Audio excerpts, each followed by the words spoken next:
Frank's Red Hot is the perfect blend of flavor and heat, so you can use an entire bottle to make recipes like buffalo chicken dip or buffalo nachos, or even things that don't start with buffalo. Frank's Red Hot, I put that on everything.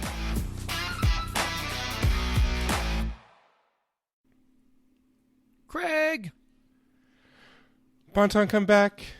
Any coug should see there was something in the way you ran the offense. Bonton, come back. You can blame it all on the fans. Shot selection be damned. Wazoo can't live without you. No, they cannot. Nobody, I don't ever want to hear anyone complain about his shot selection ever again. That's like off limits from here until forever.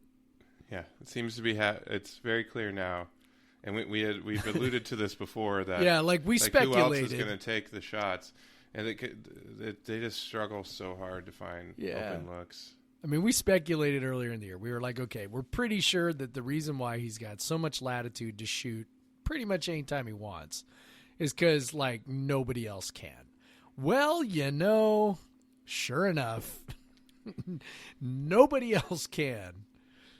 It's hard to describe how putrid the shooting has been in these 3 games without him. But we'll try. We'll try to describe it.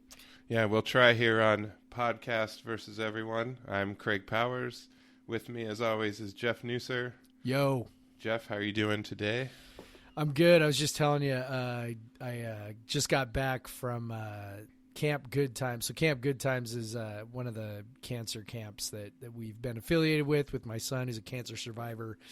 And so they do a weekend retreat where one of the parents gets to take one of the kids for a weekend out at Camp Burton out on Vashon Island and basically get like a compressed Camp Good Times experience. And it was fantastic, and we had a great time. It was me and my son Tristan, the cancer survivor. Some other parents elected to bring like siblings, and so but it was me and Tristan, and it was wonderful. I had a great time. I ate a lot of good food. Their camp food there is awesome, which is super cool. And then I had to come back to real life today and go back to work, which totally blows. If anybody's ever been to camp, you know what I'm talking about. So other than that, though, I'm all right. I got beer, so can't be all bad. Yeah. I spent part of Sunday on an island as well. I did the Chili Hilly ride. Yes, you did. While I was having my third grilled cheese sandwich, you were Chili Hillyin'. Yep. It's a pretty cool ride. You take the ferry over from Seattle and with your bike, and then you just get off the bike and go straight into the ride. Basically, that's what it is. And then you go around the island.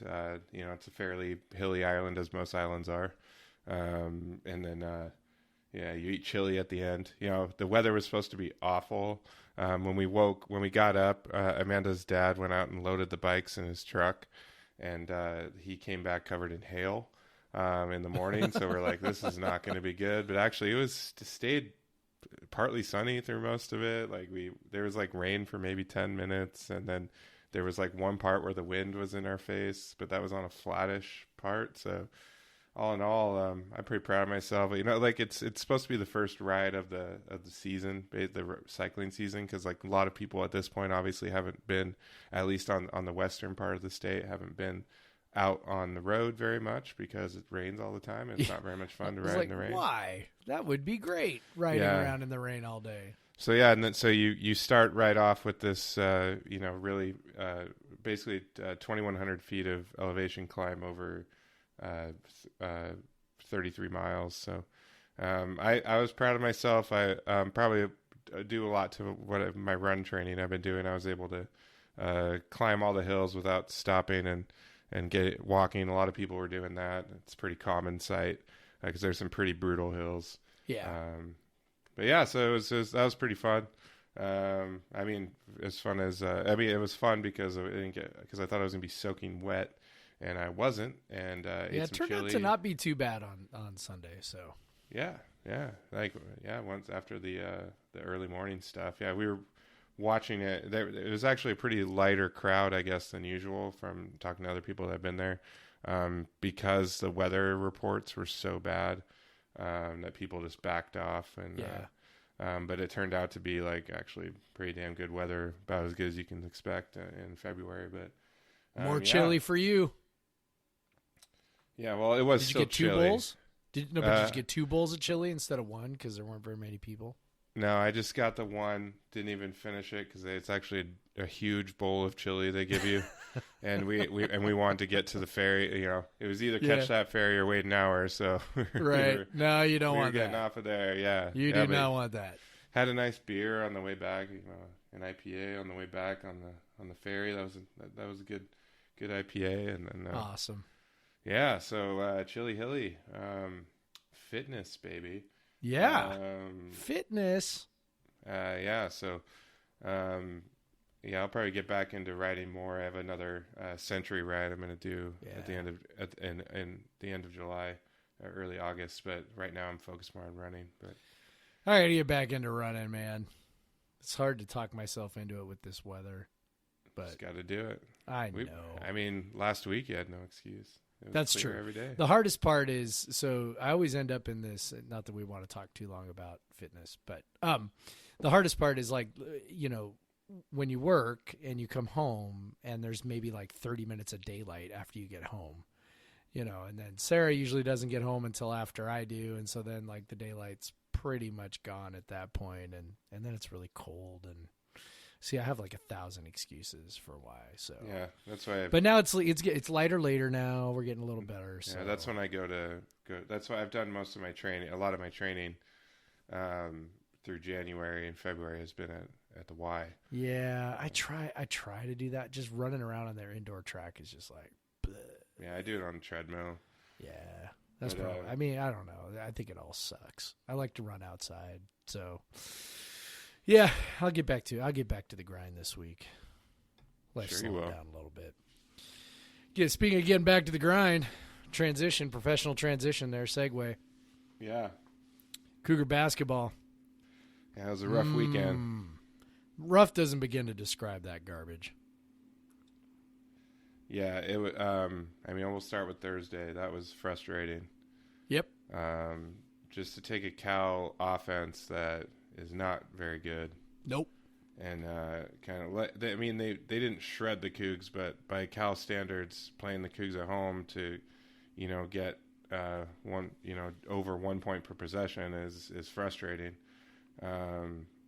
Even the Cougs forcing a fair amount of turnovers, rebounding really well, but it was free throws driven a lot by mostly. Free throws, and yeah, it was just frustrating to watch.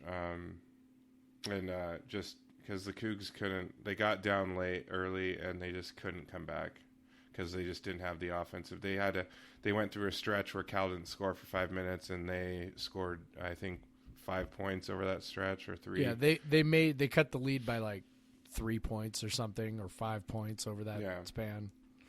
It's bad. Which, when we get to the next game, we can talk about a similar thing.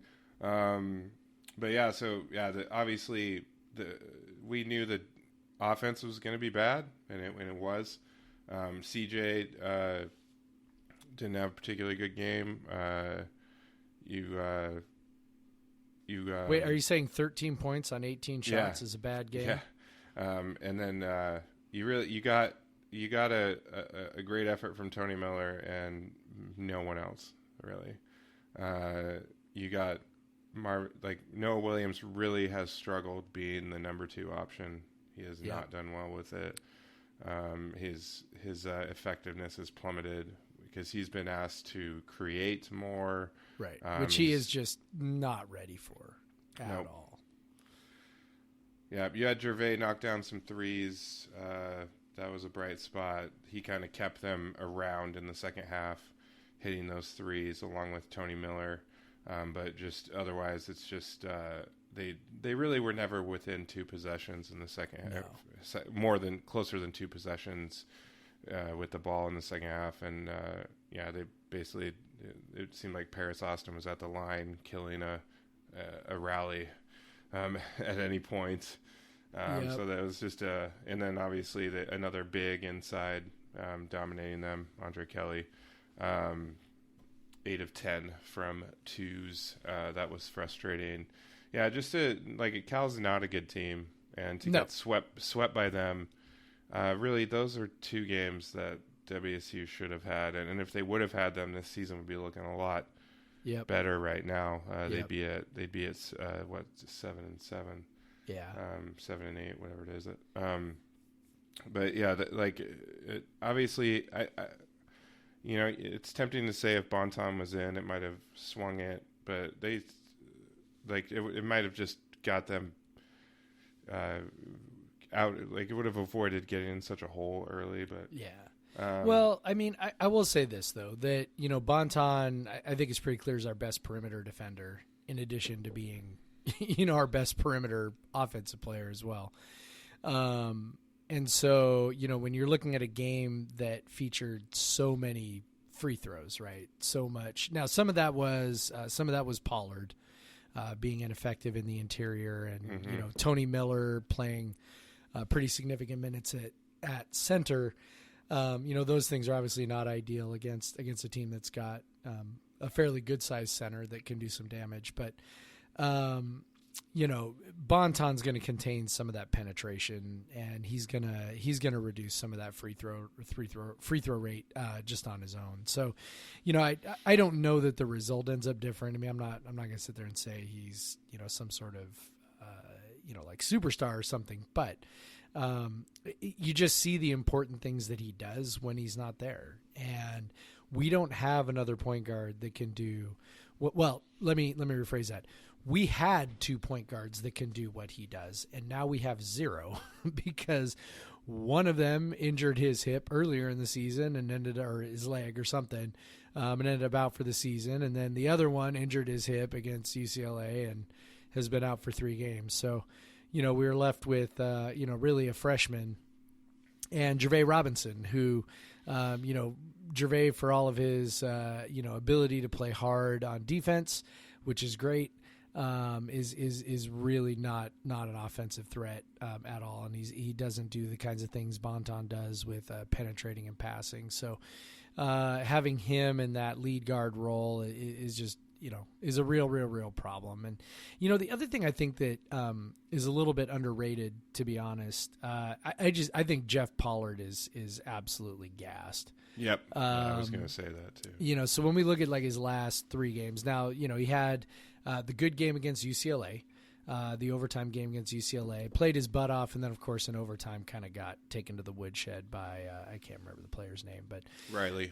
Riley. It just basically destroyed him in the overtime. But you look at that game overall, 20 points, 6 rebounds, 2 steals. You're like, yeah, like that was a pretty good game. In the 3 games since, now and he played 40 minutes in that game. And we sort of marveled at that, right? Last week we talked, 40 minutes, that was the second time he's played 40 minutes, and wow, the 3 games since, he has scored 4 points, 4 points, and 2 points. Well, not in that order. 2 points, 4 points, 4 points. So 10 points over the last 3 games. And I think even more noteworthy, he has 4 total rebounds, including only 1 defensive rebound in the last 3 games. 4 total rebounds from your center. Yeah. In 3 games. In 3 games. And he's in his minutes. He's played 20 minutes a game, 20 plus minutes a game in those games. So, maybe some of that has to do with Bonton, and you wouldn't normally think at least offensively anyway, some of that has to do with that guy. But, to only get, to get 1 defensive rebound in 3 games, is pretty patently absurd. And then you watched, he's 0 for 7 on threes in those games. You watched him shoot those shots, and, not a lot of legs there. I just think he's battled so hard all season, and playing, overmatched most nights, at least for the last couple months, playing Pac-12 games. I just think he's kind of toast, and, God bless him. It was super touching to watch him walk over to center court to kiss the logo and then have ESPN cut away from it when it happened. And then have ESPN cut back after he was done. God. Dipshits. They're the worst. They send us Corey Williams and Roxy Bernstein. They can't even get Jeff Pollard we get the logo. Yeah, we get them on the Pac-12 network. Why do we get them on? God, it's horrible. We get that same crew on Pac-12 network games, right? Like, Corey Williams, like, he says so many things that are just just false. They're just wrong. He's like, okay, so the 3-pointer that CJ Ellaby blocked, you remember that one? So it was like an inbounds play. Stanford drew up this whole inbounds play because they only had 3 seconds on the shot clock. So they drew up this whole inbounds play to try and get off a shot. And it was supposed to be like this, basically like run, Isaac White running the baseline, coming around a screen, and getting off a shot from the corner. And CJ Ellaby got around a screen, chased it down, jumped, and blocked the shot, right? And Corey Williams goes, yeah, as you see here, Ellaby kind of got caught sleeping, but then he made up the ground and blocked the shot. And I'm like, he wasn't fucking asleep. He busted through a screen. Like he chased that shit down. He earned that block. Can't stand that guy. He's horrible. Anyway. Yeah. So Cal game frustrating because they limited Matt Bradley pretty well. I think Gervais gets some of Gervais and Noah kind of combined for that. I didn't even realize that Marvin Cannon played 35 minutes in that game. I remember he started, but that just shows that he is just he just has never found his place in this offense. Yeah, he just doesn't. From the beginning of the season, used very much. You'll remember him when he tries to posterize someone or whatever. But he just doesn't. Outside of an awkward 3 attempt here or there, and we know he can shoot pretty well, especially from the corner, particularly from the corner. But he just hasn't shot that well this season.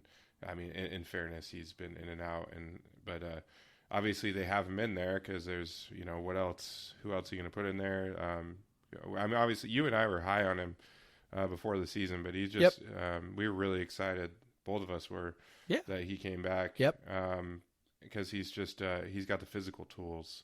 And he's got that corner 3, so you're thinking like a 3-and-D type of guy, but it just hasn't worked out. He's obviously battled injuries, and then now he just like you said, he hasn't found a place in the offense. I mean, he just doesn't use the ball very much.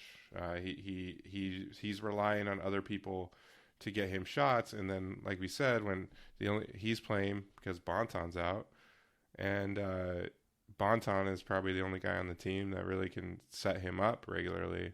Because we've seen with Ellaby, when he's putting the ball on the deck, he's not looking to dish very much. And like you said, Noah does have that ability. But it's kind of his shooting has been so suspect that defenders can kind of lay off of him a bit to tighten those passing lanes. He was 2 of 10 against Cal, and then he was similar. We're 2 of 10 from 2 against Cal, and then 1 of 6 and 1 of 8 overall against Stanford, and he was 2 of 11 overall. Teams are really daring him to shoot. Right. And they're just like, okay, you're not going to beat us off the dribble. You're going to have to beat us with a shot. And he can't really do that. It's just really condensing the offense overall. When you don't have that threat outside, it makes it so hard. It's really too many guys. You mentioned Cannon as a potential, 3-and-D guy, that sort of thing. Well, we have a whole bunch of guys that maybe kind of fit that profile. Right. We have pretty a lot much of what guys. Gervais has been doing. That's what Gervais is. That's what DJ Rodman is. That's what Alex Kuntz is. I mean, and granted, they all have varying levels of success within that, but it really does show, in general, the guy. I think DJ Rodman will obviously become more diverse than that as time goes on, but it really just kind of shows you the limitations of the guys that Ernie recruited. That you've got these guys who really can't do a lot of things, and Kyle Smith talks about wanting to recruit 6 tool players, right? And I remember when the first time I heard him say that, I was like, well, duh, doesn't everybody want guys who can do a bunch of things? But what he's really getting at, and I can see it now from watching the team, what he's really getting at is he wants guys who can at least do a little bit of everything. And if you are limited by the ability to really only do one thing or two things, that really makes it tough to play within what he's asking them to do.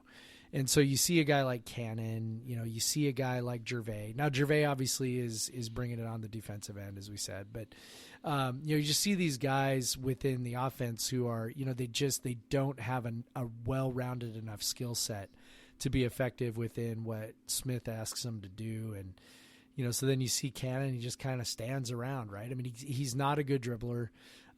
He's an okay spot-up shooter, right? You mentioned that. But he's not a dribbler. He's not a passer. So in order for him to score, it's really got to be either, a spot up three, and even that's pretty dicey, or really he's just somehow someone's got to find him in some space attacking the basket. And when they do, obviously he can finish, or get a foul, but without, in lieu of that, just not a lot of other stuff he can do. And, we just have a lot of guys without Bonton on the floor. We just have too many guys like that who can maybe do one thing or two things. And when we really need them to do, at least three or four, and they can't. So, yeah, I don't even want to know what the offense would have looked like if Miller hadn't come back. Right. Because he's very clearly our most gifted offensive big. I mean, he's also 6'6". But he is transferring from Montana after transferring from SPU, right? And man, he's athletic, man. He is. But yeah, way more than I gave him credit for earlier. Yeah, in the season. He's very athletic, and I think that's why he's been effective offensively, because he typically has a bigger guy on him, and he's given some of the more he gave Onyeka Okongwu trouble earlier in the first game against USC offensively. Like he puts he sees opportunities to put the ball on the deck, and he's very good at catching and finishing. Because of his athleticism, he's got a little more leeway, in how he can attack the basket. Yeah. And say, if it's jumping off to, you're dumping it off to Pollard, he better be pretty open. But Miller can and score even from sometimes that's not enough because he's got to actually catch the ball. Yeah, but Miller can score from quite a few angles. Obviously, he's been kind of stretching it out a little bit. That's something hopefully he can work on next year, because if he can knock down. That three, that'd be huge. It's just with him, if we could get a legitimate five and he could play the four, and he would be so good. Yep. But he is often in the five at 6'6", 210. He's playing. Yeah, Smith has gone these last couple of games. He tried just going ultra small, which obviously didn't work either. But he just doesn't have a lot of options right now. And playing Miller at the five is, But yeah, he was. Whatever. He was huge against Cal. They were dead in the water without him. Yeah, that game's a blowout. And then he against Stanford had fewer opportunities, but was again very effective in finishing those opportunities. Very good. Yeah, he's our best finisher around the basket, probably. Absolutely. I mean, maybe even better than CJ, to be honest. Yeah, I would think so. CJ is probably taking a lot more difficult shots, but I think Miller is. He's. I mean, in terms of our front court, if you're counting CJ as a three. Yeah. If you count at the 4 and the 5, easily over Pollard or Markovetsky, that's pretty much who it is. That's he fills that role of the catch and finish, which makes you look back. It's a bummer that he missed so much time because he could have been having a real nice season.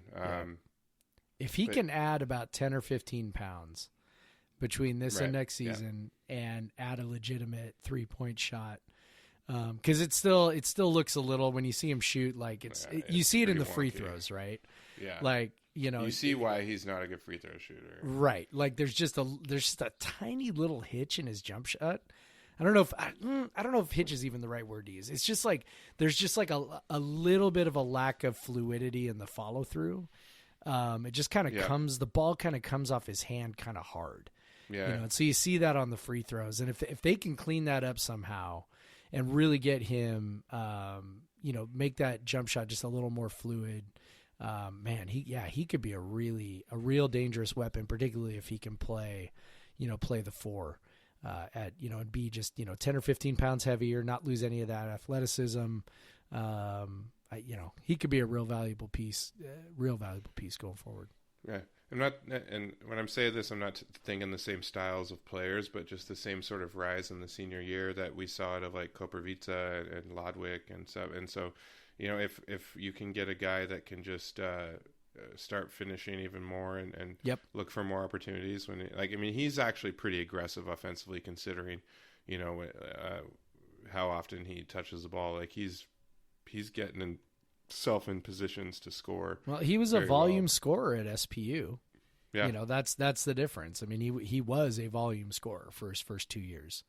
So, he definitely, I think, has that scorer's mentality. And I think that's part of what's made him so good is he's just like, fuck it, man. And he's fearless, I love it. Yeah. All right, we can talk about the Stanford game a little bit. Again, De Silva was a bear, but I don't know why he had to hit those 3-pointers. That was annoying. Asshole. But, he was tough to deal with again. So was just almost anyone on Stanford. They all were hard to deal with. Yeah, whatever. Stanford is just a really. I was messaging a coach that I messaged periodically from USF that worked with Kyle Smith before the game, and he was saying they didn't have a game, so he's going to watch this one, he's like, I know it's going to be tough. I'm like, yeah, this is a really bad matchup for WSU, and especially if Bonton's out, like it's just not a good matchup. De Silva is the perfect type of big to exploit, especially a tired Jeff Pollard. He's quick enough to where Miller's quickness, which is his best asset, is not really effective in guarding him. So you're left just trying to crash. When you look at all the guys that played, which is crazy to see, all the guys that played significant minutes for Stanford, only one was below 100 offensive rating for the game. You don't see that very often. No, you don't. They weren't as dominant on 2-pointers. They really were super annoying on threes this game, but they still hit 65% of their twos, and then also added 48% of their threes and 76% from the free throw line. So it was just they weren't missing much. When they did miss, the Cougs locked down the defensive glass. So that's why in that basically one stretch when they were missing, when the Cougs had their best chance to come back, the 6-minute stretch where Stanford didn't score in the second half, they couldn't make a shot, and so they were one and done over and over and over again. Because the Cougs, they were working hard to get boards, but obviously WSU in that time, in that 6 minutes, was only able to score 8 points, and they weren't able to get just like against Cal. They made their runs in the second half, but they never could get within any closer than a 2-possession game. The closest they got was 47-43. Yeah. And then Stanford always had a run to answer. They always had a 5 or 6 point run just to squelch anything. This feels so much like Dick Bennett's first season, right? Like where they could get these long stretches of defense, but that the offense was just so painful that, about the only thing that doesn't feel like it, obviously, is this team plays at, quite a bit faster pace, obviously, than Dick's team did. But similar kind of deal, right? Where it's like, I mean, especially these last few games, they're going to have some stretches of really good defense for a while. But it's like they can't score enough. They can't score enough in those in those stretches to really make a difference. You have Jervais Robinson taking 16 shots, including God. 10 threes. That's not ideal. I mean, in fairness, he could have been much worse. And Well, and it was senior day, so it seemed like that played into part of it too. Yeah, but that obviously didn't get Pollard any extra shots. He took a few threes and scored one bucket inside. CJ, the shooting percentages don't look great, but overall he was pretty effective. 22 and 10. Those threes were huge, and they were all very difficult. It seemed he would miss the open ones and hit like the ridiculous deep ones. But yeah, he was obviously battling and having a hard time. It's just his 2-point percentage has plummeted in Pac-12 play just because it's so easy for teams to crash on him. He hasn't become a great, he hasn't been great at dishing off when teams crash on him. Right. Defensively, he usually forces up a real tough lay-in, and he doesn't get the foul calls as much as he might think he should. That's been a weird ongoing thing. But it seems like he should draw a few more fouls than he does. He seems like he gets pretty hammered. I don't know if it's his size, like his strength, that kind of makes the refs think he's a little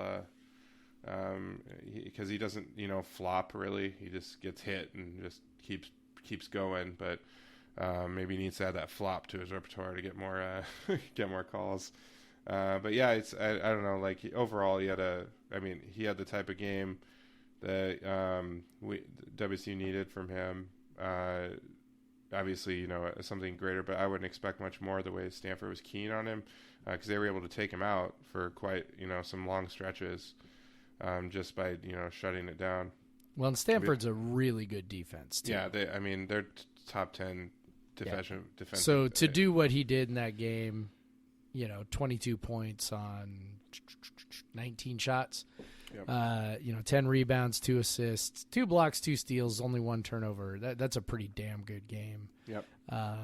Against that team. But, only 3 of, as you mentioned, only 3 of 10 on 2s. Just only real 4 struggle. Free throws. Yeah. Yep. Just a real struggle to do damage inside. I do think that's the next piece of his game he's got to develop. Next year, presuming he sticks around. I don't know. I mean, unless he's just dying to go to the NBA, or let me rephrase, unless he is just dying to play professional basketball, which some guys are, but I don't get the sense from him that he's just, that he's dying to leave school and dying to start his professional career, whether that's in the NBA or the G League or overseas. I think his goal really is to get to the NBA. Again, I don't know the kid, but it just seems like from the things that he says, the way he carries himself, the way he developed his game, I think that's his goal, and he's definitely not ready for that yet. I can't imagine anybody expending much draft capital to select him at this point.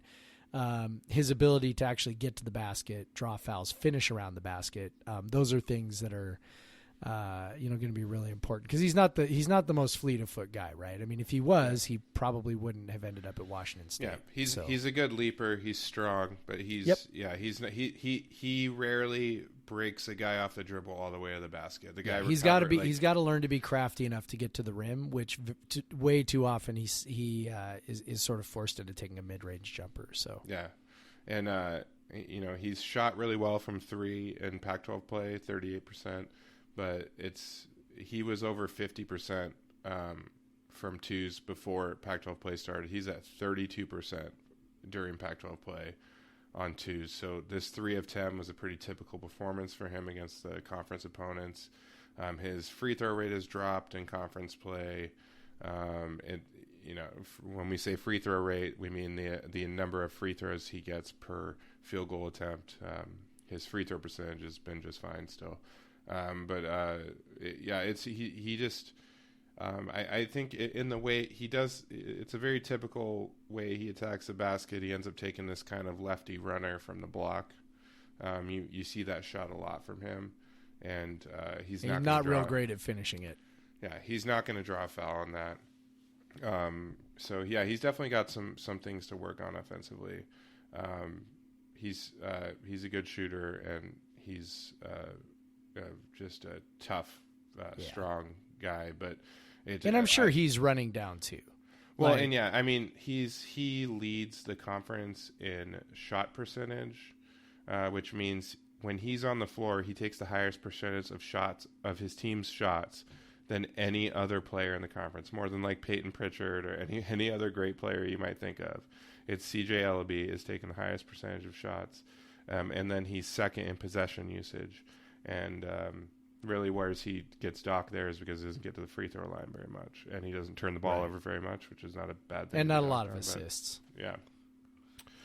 But yeah, he's and ninth in minute percentage.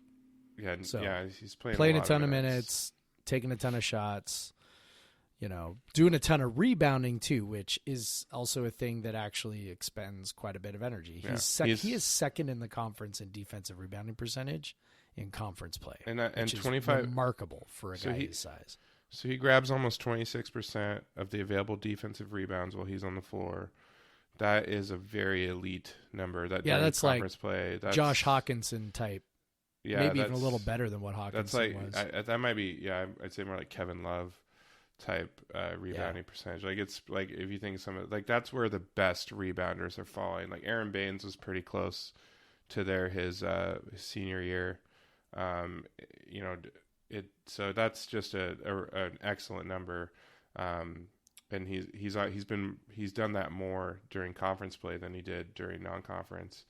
And that speaks to his strength and leaping ability, and just he's got that rebounding nose that some guys just have. Yeah. By the way, point of correction: Josh Hawkinson as a junior, 32% defensive rebounding percentage. Yeah, that was Jesus. I forgot about that. But then his senior year it was only 26.5. So yeah, only. But yeah, point stands. I mean, CJ Ellaby at 6'6", 200 to get as many defensive rebounds as he does is really remarkable, and is also expends energy. So, yeah, he's given it his all. This is not to like drag on him at all. Like he's having a really incredible season, and but pretty clear he's still got some stuff to work on, and so hopefully he sticks around for another year. Yeah, I think that would help. That would help WSU quite a lot. Yeah, it would. Not that we're like that, but it would actually help the team that we love, without a doubt. So I guess we could probably take a break. Well, okay, whatever. Stanford sucked. They lost. Yeah. Again. Screw those nerds. Yeah, screw those nerds. But Stanford really needed that win. Yes, they did. So good for them. They them. needed both those wins. They got beat Washington too. So yeah. Those are good wins for them. But yeah, those so bad weekend basketball wise, 2 pretty bad losses, especially in the context of the team quality of Cal. Yeah. But yeah, hopefully Bonton comes back for UW on Friday. So maybe we'll take a break and then we'll talk about that game a little bit.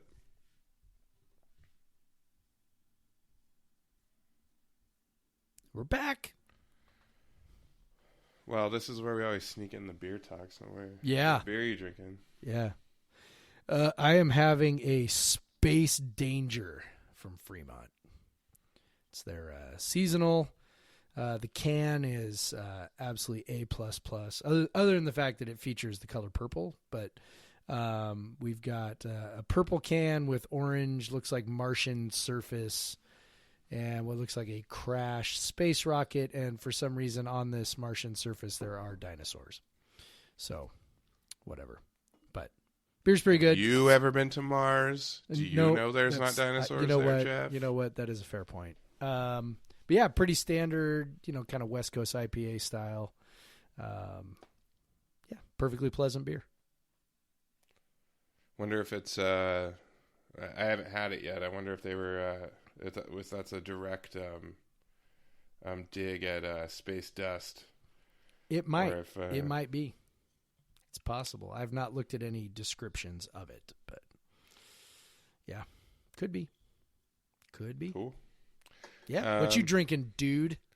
I am having a triple IPA, a hazy triple IPA from Ruse Brewing, in collaboration with Structures, but it was brewed at Ruse. Ruse is out of Portland. It's called Mirrored Memories. It is pretty tasty. It was given to me by a friend of the podcast, Brian Logan, who was up at Structures, and I kind of was joking with him and said I wasn't going to give him another fucking shout out, but here I am. But you just did. But hey, it was too easy. I was being lazy and looking for a beer, and I just there you grabbed go. it. Interesting. Just talk about Ruse is a very good brewery. They're in. I've said they're in Portland. They brewed the first beer I had from them was like a very interesting sour.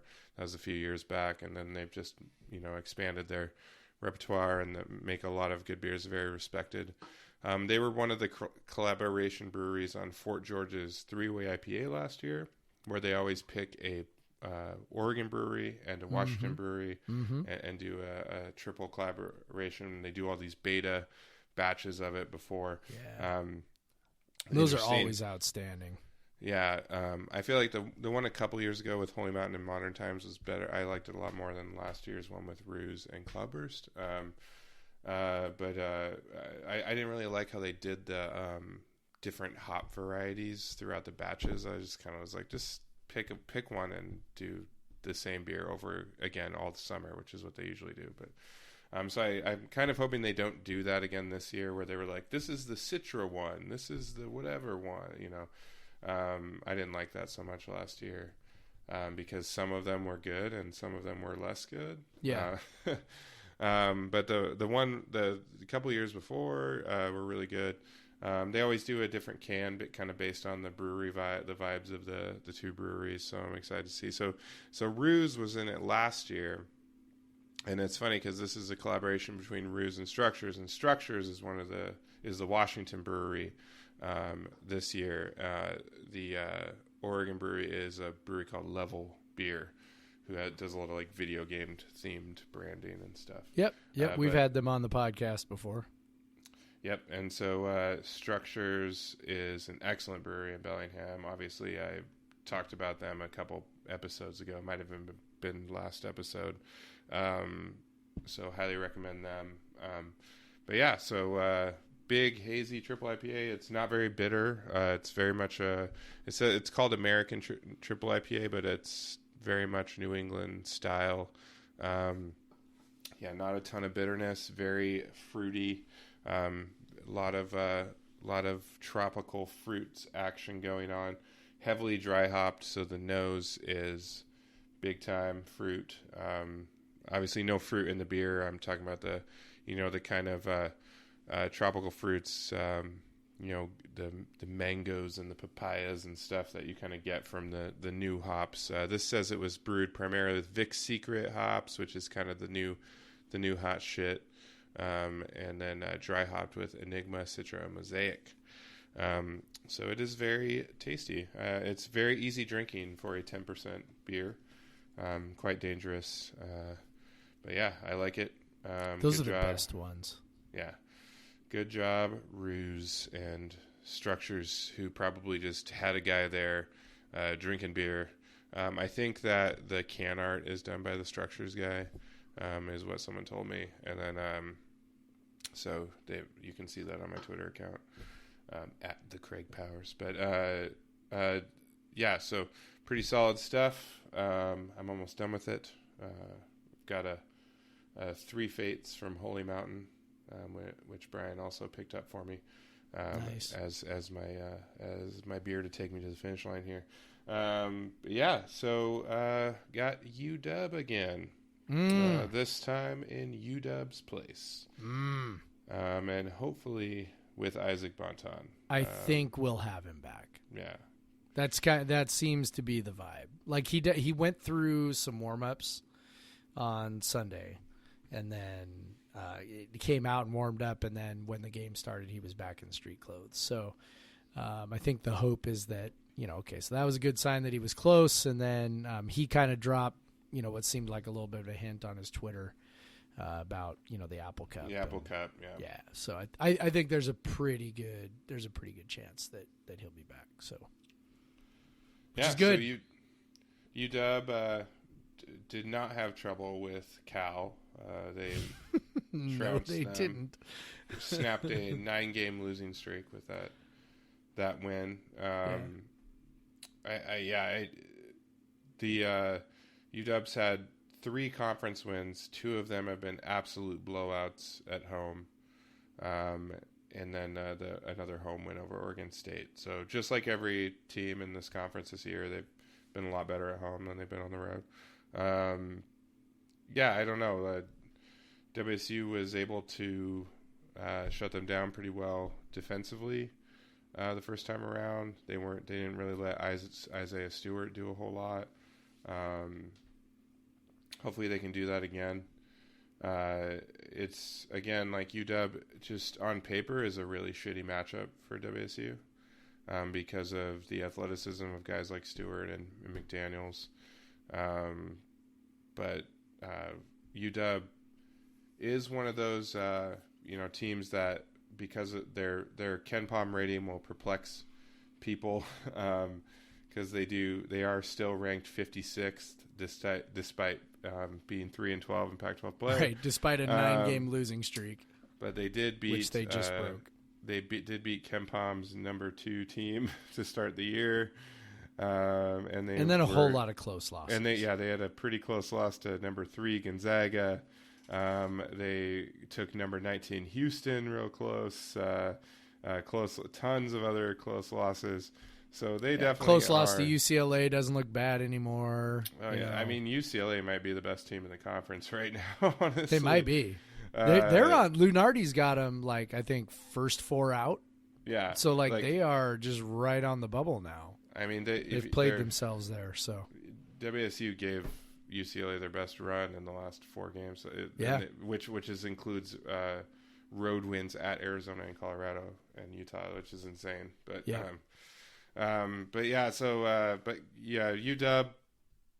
I don't know, they're going to throw the matchup zone at you. It's tough with the length they have, particularly McDaniels is pretty disruptive. Not as disruptive as like a Matisse Thybulle person was, but yeah, he's long. So yeah, they're going to have that defense. WSU was able to do pretty well against it last time, obviously, in taking down UW. That was at home. WSU has typically shot better at home. It was CJ in particular going 6 of 9 the first time from 3, and then going 10 of 10 from the free throw line. What always gives me hope in these games at UW, I've seen WSU teams play better than you would expect at Alaska Airlines at Heck Ed, especially the kids from Seattle. I know Ella B and Williams will be fired up. They were clearly fired up for the Pullman game. I would expect Ella B to be looking to score quite a bit. Bonton is a Portland guy, so I think he's still, he knows UW well. It's probably a school that he thought he should have been recruited by. So it's something about those games from a basketball perspective that sometimes we perform much better than we'd expect. And we'll have to do that again. WSU is going to need LB to go off again, and they're going to need probably more from Bonton if he plays, and they're going to need Williams to be disruptive, and hopefully, I hope Miller only played 3 minutes in the first matchup. I think he'd be nice to have in this one. Yeah, because of his athleticism. Yep, and his ability to kind of sneak into some of those gaps in the zone. Yep. I think he'd be a very effective guy.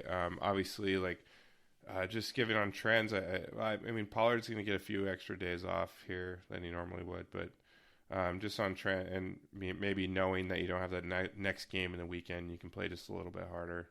But I would expect Pollard just to, his minutes to be dropped to be around 20, and we're probably going to see Miller to get quite a few more. You hope we can knock down some threes, shake out that zone a little bit. And then they were able to get some inside looks occasionally the first time around. It wasn't easy, but they mostly were able to just attack the basket and draw fouls, which UW can do at times. And they were really able to exploit that zone for offensive rebounds, which to beat that zone, that's probably the number one thing you can do, is just attack the glass, get extra chances, and hope that they work out, right? Yeah, and one of the things that we see about home court advantage is that typically fouls tend to favor the home team, and that was definitely to our benefit in the first matchup. And we've kind of talked about how it seems we seem to not get the benefit of the calls on the road. And I think, before we kind of talked about, okay, so we play this real, aggressive, trying to steal the ball style, that sort of thing. And for what it's worth, that also seems to be something that has dropped off. I'm not looking at our numbers right now, but it just seems like we're getting far fewer, of those overplay steals that we were getting earlier in the season, whether that's because, the other teams are just, higher quality, and so they're not giving as many opportunities, or whether that's just because it's late in the season. It really does take a lot of energy to get out in those lanes and do those things, to be disruptive with your hands. I don't know. I think it's probably some of both, and probably mostly just it's late in the season and dudes are tired, and that little extra burst of quickness you need to get your hand on a pass is tougher to come up with at this point. So you kind of put all that together to go on the road to Washington. You figure you're not going to get nearly as many friendly whistles. Charges, same way, Jeff Pollard drawing a charge at home, maybe doesn't get that call on the road. Right. Noah Williams definitely doesn't get that call on the road, so I don't know. It'll be interesting to see. I think that was one game where, we love to rag on, Pac-12 refs, and, we kind of joked, in the Cal game that we were getting reffed in our own building, which, I think we were.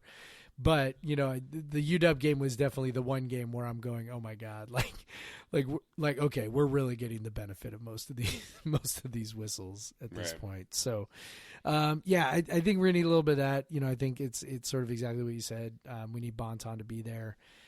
Need him to penetrate a little bit. And we need some offensive rebounding. I think Tony Miller is, maybe an underrated factor in this game, particularly if we do get some offensive rebounds. Those are great opportunities to feed it to a guy down low for a real, quick putback or a real quick shot while the defense is out of position. So that could be a place where he could excel. So definitely going to need to hit some outside shots, which we did in the first matchup. So, if we can do those things, I think we have a shot. I said to you, I think during the Stanford game, I was like, we may not win another game the rest of the year. We might not, but or at the very least in the regular season. But with Bonton back, I feel like, as you said, for some reason, this is sort of the anti football Apple Cup, because we seem to be able to maybe play above our heads just a little bit in Washington's building in this matchup. And so, I hold out some hope that that'll happen. I think, only playing one game this week, having it be on Friday, it's still a relatively short week because, you played on Sunday and then you play on Friday. So it's not quite the same as it used to be, where you'd go, Saturday, right? You play your second game on Saturday, and then you'd go play the one-off against Washington on Saturday. But, at any rate, they will have had, 4 full days off. Hopefully that's a little bit of rest, and, Jeff Pollard maybe hopefully has, just he can, dig real deep into the tank to pull something out. And, I don't know. I'm not going because I don't want to be a part of that, but yeah, but well, I am going. I had some friends, God bless you. Offered. I was a little drunk when I agreed. So, now these aren't Husky friends, right? No, these are other Coug friends. it's the same people that I was watching the game with. So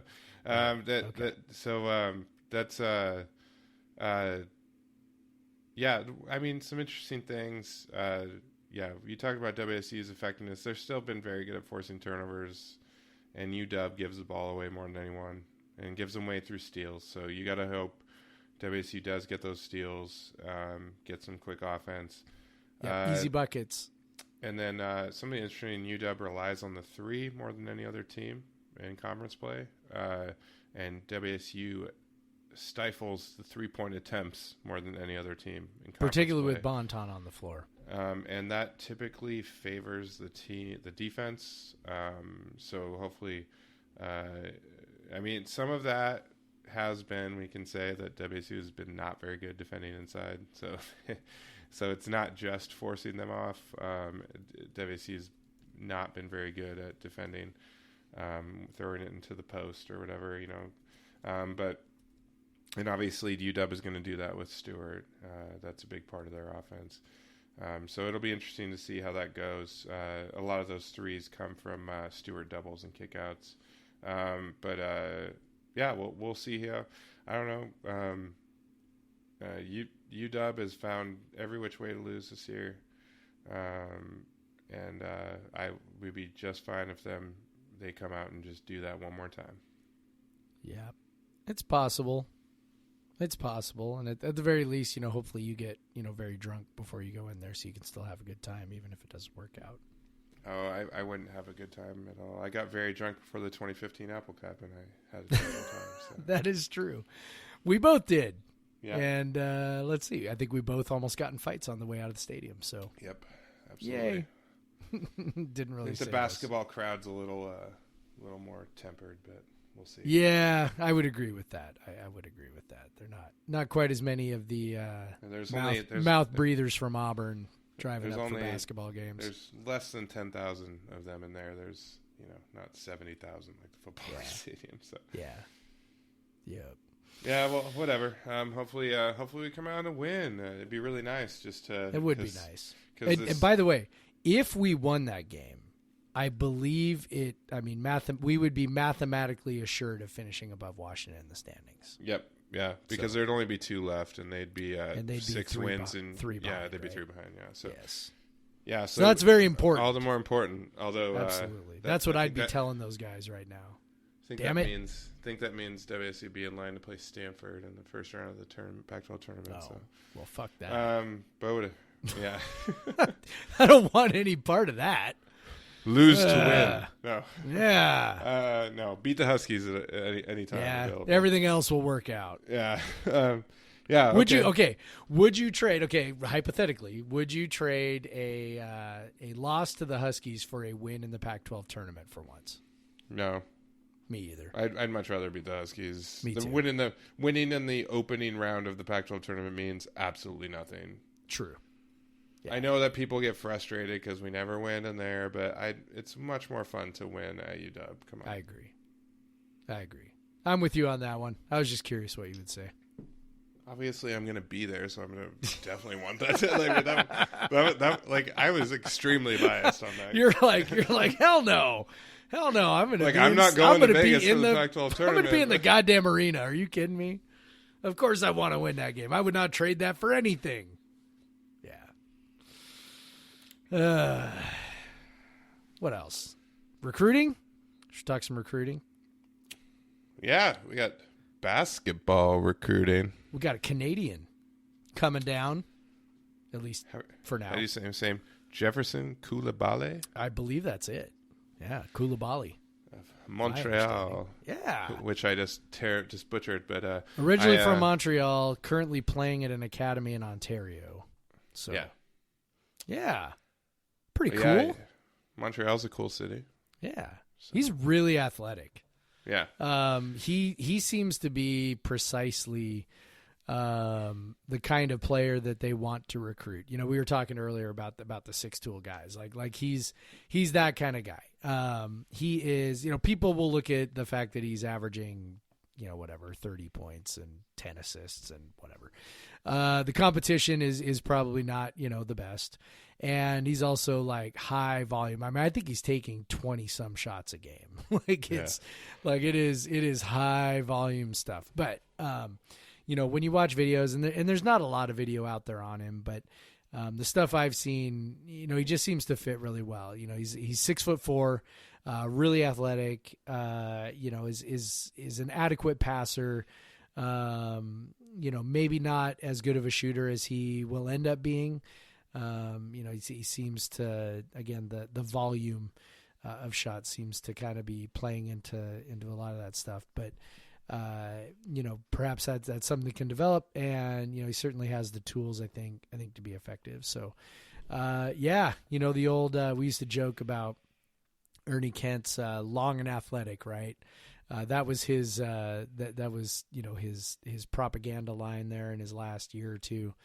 We're long and athletic, and it's like, no, you're not. You're not. You play Ahmed Ali. He's like 5'11". Like, you are not long and athletic at all. Ahmed Ali and Gervais Robinson in the same starting backcourt. Yeah, in the same starting backcourt. You're not long and athletic at that point. But we're kind of heading that direction, right? I mean, this kid's 6'4". Who knows if he's done growing? He may or may not be. And then 6'5" Noah Williams, 6'5" Ryan Rapp. We're definitely trending in that direction of being long enough to harass some guys and do some things. So, yeah, he's a really exciting guy. I know, my sources tell me that the coaching staff is very, very, very excited to have landed him. This is a kid they really, really wanted. And he was originally a 2021 kid, reclassified to 2020. And I don't know if he, decided that on his own or if he was sort of like encouraged to do that maybe by Wazoo or somebody else that, hey, look, if you reclassify, we can, take care of that now. So I know that Maryland was sniffing around. I suppose there's no reason why Maryland couldn't continue to sniff around because he can't sign until April. But real good get, presuming they can keep him and presuming his stock doesn't really take off anymore, which usually at this point in the season, guys typically don't see their stock take off. It really just depends on where they want to wait it out and see if a spot opens up somewhere. And so that's always risky because if you wait and wait and wait, then the spot you had might dry up. You got a spot at Washington State, in a Power 5 school. That spot could go away if you wait around for Maryland or whoever to finally offer you an actual scholarship. So, and we should say he's already 18. He's not reclassifying as a 17-year-old. Right. So he'll be right. He'll turn 19. Not unusual for kids like that to sort of position themselves, to be signing at 19. Right, because he's physically mature, etc. So he's like when if you got that fall birthday when you're in high school, you got that driver's license early because you waited to start kindergarten. Right. That basically extra 9 months or whatever. Because he has an October birthday, and that's what B's gonna be like. She's a November birthday, so she's gonna have to Tristan, wait. But Tristan had his birthday's in June, and so he's the oldest kid in his class because we didn't hold him back, but you know what I mean. Like we had our choice of when we could start. He had good reasons. We'll start. So. Yeah, that too. He was still getting chemo, so that was. Yeah. Maybe not a great time to start kindergarten. No. Anyway, but I think they're getting it. I know they're excited about him, and so when you combine him with the other guys they've got committed. Ebajidi and TJ Bamba. Bamba's a 6'5" guard. 6'5" guard. So, they're going to have a lot of guys that are like 6'5", 6'6", 6'7", who are rangy and athletic and they're playing 1 through 3. Yep. Not 4 and 5. Exactly. Oh my God. Yeah, that's what I mean. So, those guys playing 1 through 3. And you think if Markovetsky can, turn into something, a 7-footer in the back. Yep. Really really do some things defensively. Because we've seen height be a real issue for the team this year, and that's something. And we've seen how effective it can be at the guard positions. And when you get even taller, with these younger kids coming in, Yep. taller than Bonton, taller than Robinson, and more athletic too. Koulibaly looks very athletic. Yep. So I don't know. I'm excited for him. He just feels like an under the radar kid that. Yeah. I mean, Maryland's not what they were, but they're not sniffing around if he's not legit. I think that the reclassifying is working to our advantage. I think it's probably, I think it's way to our advantage. I think if he would have played next year, you would have seen more major conference offers, and so hopefully, they can hold on to him for another month and a half. Yeah, and then he signs that letter of intent, and because he's like you said, you've told me, they're super excited about him, and I get the vibe just based on some of the guys they brought in this year. I'm already pretty impressed with their talent evaluation, based on the really quick recruiting class they put together. Yep. Basically turning over almost the whole roster. Yeah, I mean, when they brought in Noah Williams and Bonton and Rapp, and these look like pieces that next year will be very helpful. Tony Miller, obviously. Yep. We talked about him a lot.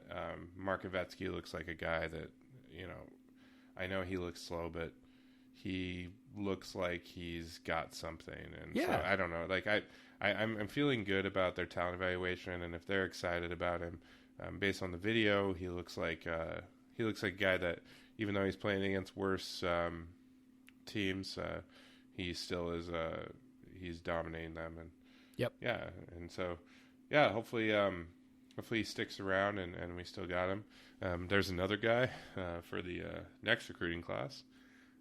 It's funny that you get this commitment from this kid, and he's probably not the most interesting recruiting note from this week, which is kind of funny.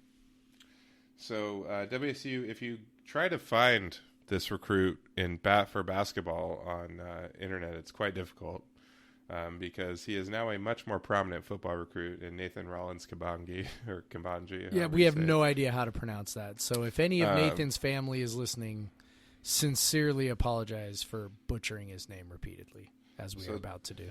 So this is a kid in the 2021 class that Smith got a very early commit from, and he still has it as his pinned tweet that he's committed to play basketball at WSU. But he is now a 4-star recruit for football, and defensive end, and so you got to think that you got to think that obviously the football team's all in on him coming in too, and it would be a football scholarship probably that would be used. But you got it's funny that actually they put it's when I looked last week, they didn't even have on his football profile. They didn't even have WSU on like the top lists, even though he was committed to play basketball. But now they have WSU as the top, most like the warmer one on 247. Yep. But the lead recruiter is the new defensive coordinator. So yeah, fingers crossed. Yeah. But so he is rated 92 for a football player that he would. By 27 Sports, and over a 90, he would be one of the best recruits WSU has ever had in football. Yeah. Honestly, he would be. He would definitely be one of the best football recruits in the next class if he wasn't going to play football, which he definitely would be. I assume he would be a 2-sport guy. He is 6'7", 240 already in high school. Yeah. He's athletic enough to play major college basketball, and it also wants to play defensive end in football. But now because he's so good at football, WSU has got a lot more contention for his basketball services with Arizona State, California, Colorado, Oklahoma giving him offers. That's just a few. Yeah. So that's you got Nebraska, Boise State, and Miami Oregon State also in there. But yeah, so obviously this is probably just the start for him on offers. He's got a whole season to take his official visits and everything. And he can take like all of his, at least I believe, he could take all of his basketball visits and take all his football visits if he wants. Yep. So he could take up to 10 visits, I think, if he wanted to. So he would be an absolutely huge get for WSU athletic department. I think you and I both are. We just really so want the basketball team to be good. Yeah. So it kind of a little bit bums me out that, like, even if he does come, that because he probably would only play conference season for basketball. So because football is typically going to be running through December typically, assuming we keep making those bowl games. But he's obviously going to need some recovery time from one to the other. Obviously, we've had Mike Bush play two-way for us, but it's just because he's so good at football now. Even though he's committed to WSU, it doesn't really feel like he is, right? Right. He hasn't committed from a football standpoint. And I kind of get the impression that he feels that way, he's not, like, he committed to basketball, but obviously there's this football thing. I do. It's funny thinking about the 1-2 Kyle Smith and Nick Rolovich duo, and going in on him, the conversations about him and all that. But yeah, man. How are you feeling on this? How does he feel like a guy that's going to land at WSU eventually?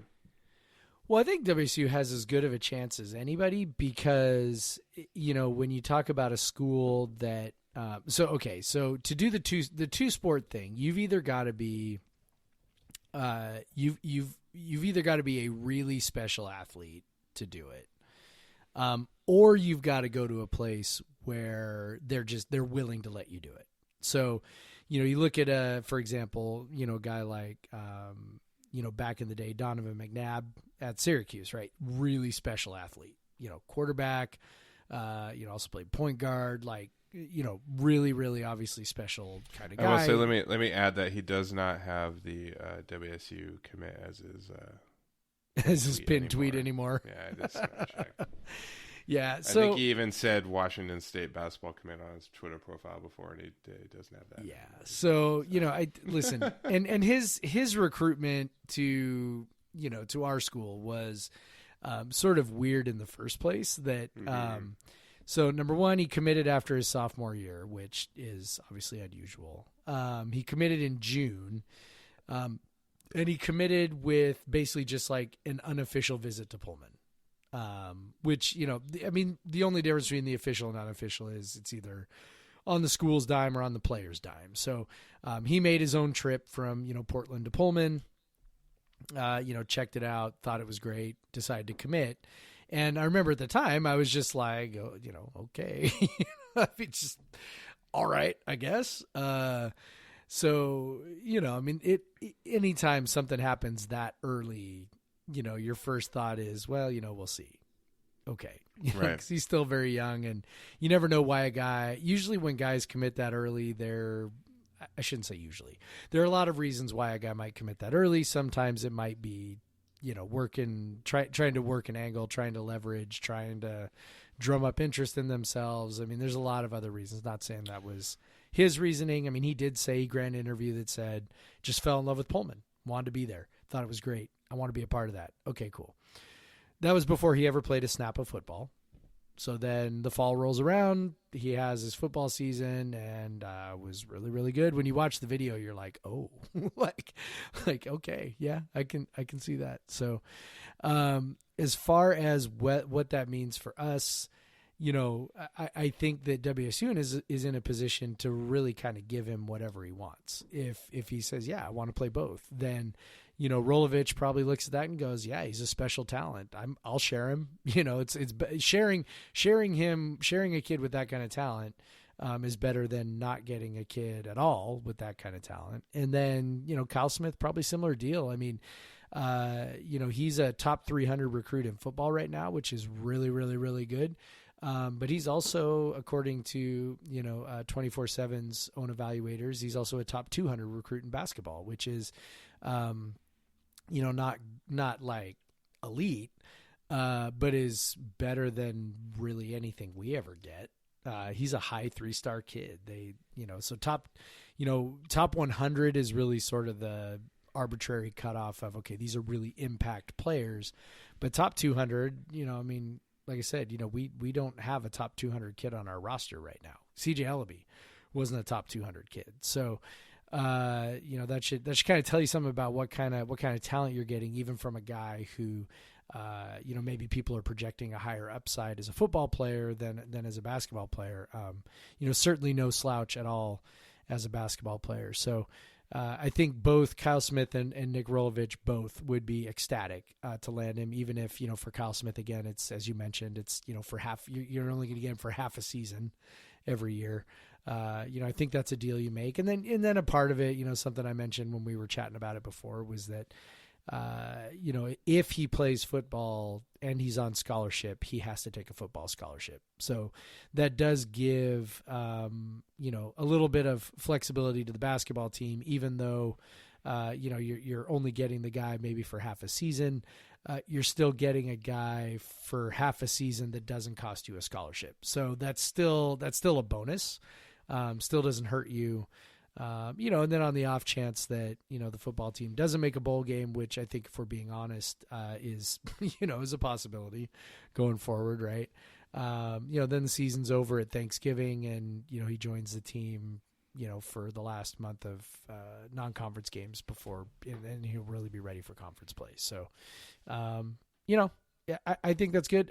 The one thing I do like is that the guys who are basketball players first and then football players second tend to value basketball more than I think most like kind of pundit type people think or would be willing to say. So, basketball players tend to really love playing basketball. Even though maybe he looks and goes, hey, I'm just kind of starting out this football thing. I also want to kind of see where that goes. Basketball players tend to come back around. I mean, Nate Robinson's a great example of that. He was really a basketball player first and foremost, and loved basketball.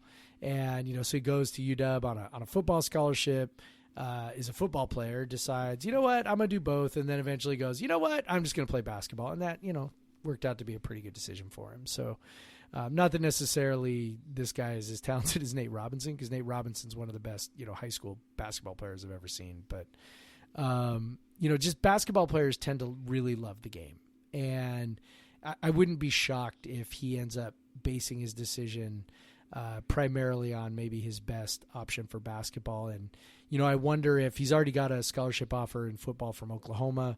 I do wonder if, like at a football factory like that, if they're as willing to, give as much, I don't know if I'm kind of searching for the right word here, but really just kind of give them as much latitude, with basketball, as WSU might, particularly a guy like Nick Rolovich seems maybe a little more open to that than maybe Mike Leach would have been. So, yeah, I mean, I that's all a very, very, very long-winded way to say I think we've probably got as good a shot as anybody, being in early and having some personalities like Kyle Smith and Nick Rolovich, I think, can only work to our benefit.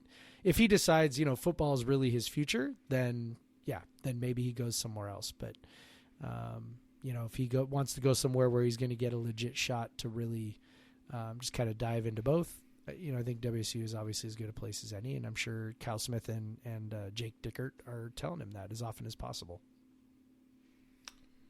Yeah, so hopefully he is wearing the crimson and gray come 2021. Yeah, we'll have to wait until I think he could sign a letter of intent in basketball in November, I think. So we'll have to wait until at least November. Yeah.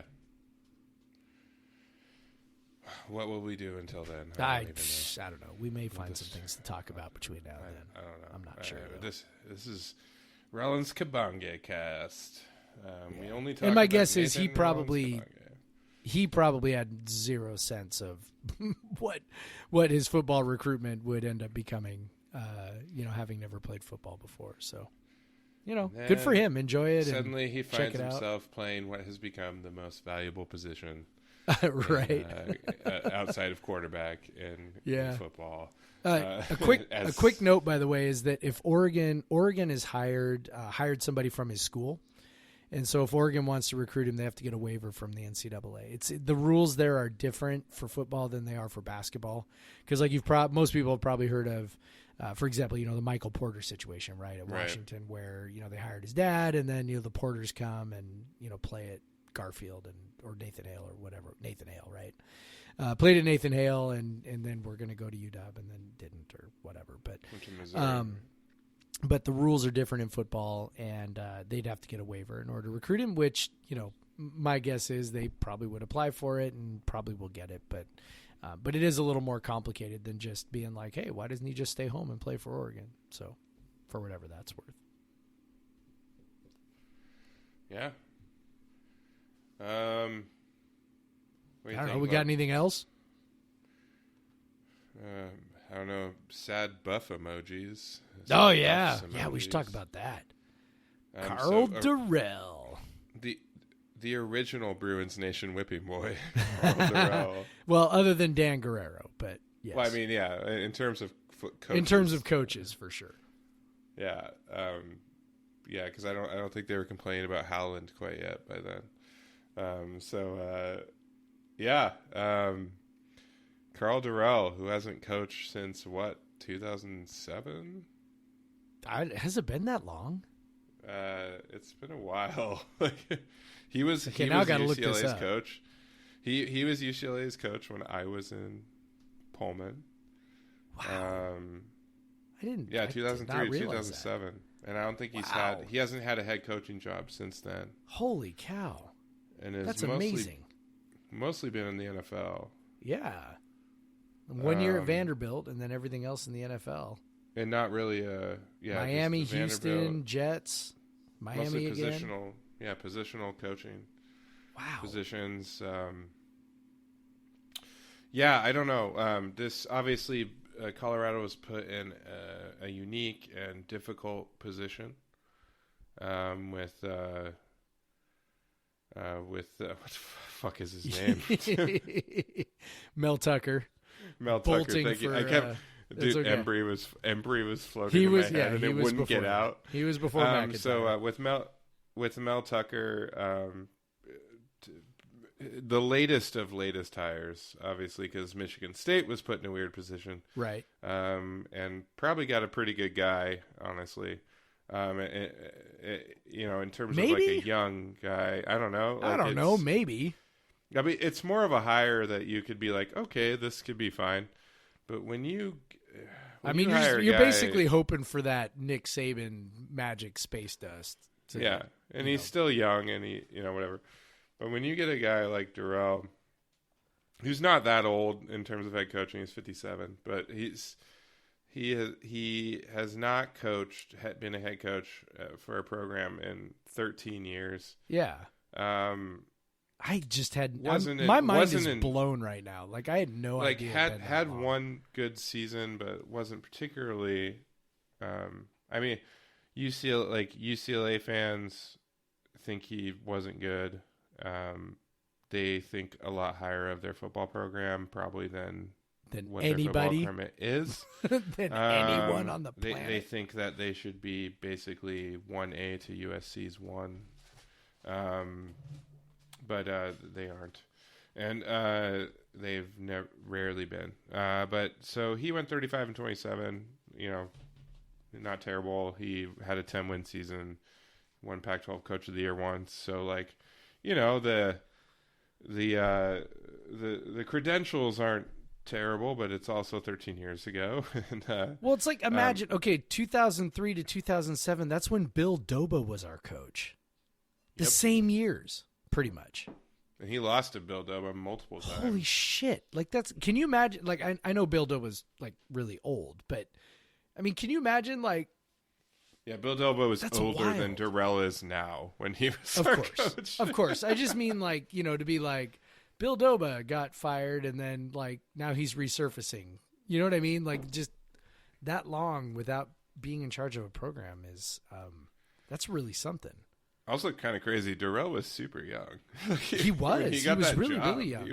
He was 40 when he got that job. Yeah. Like that's. I mean, obviously, now that's less weird, but back then it was pretty weird. Yeah, I mean that's how old Rolovich is.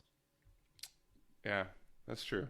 That is true. I guess it's not that weird. But it is his second job, so for whatever that's worth.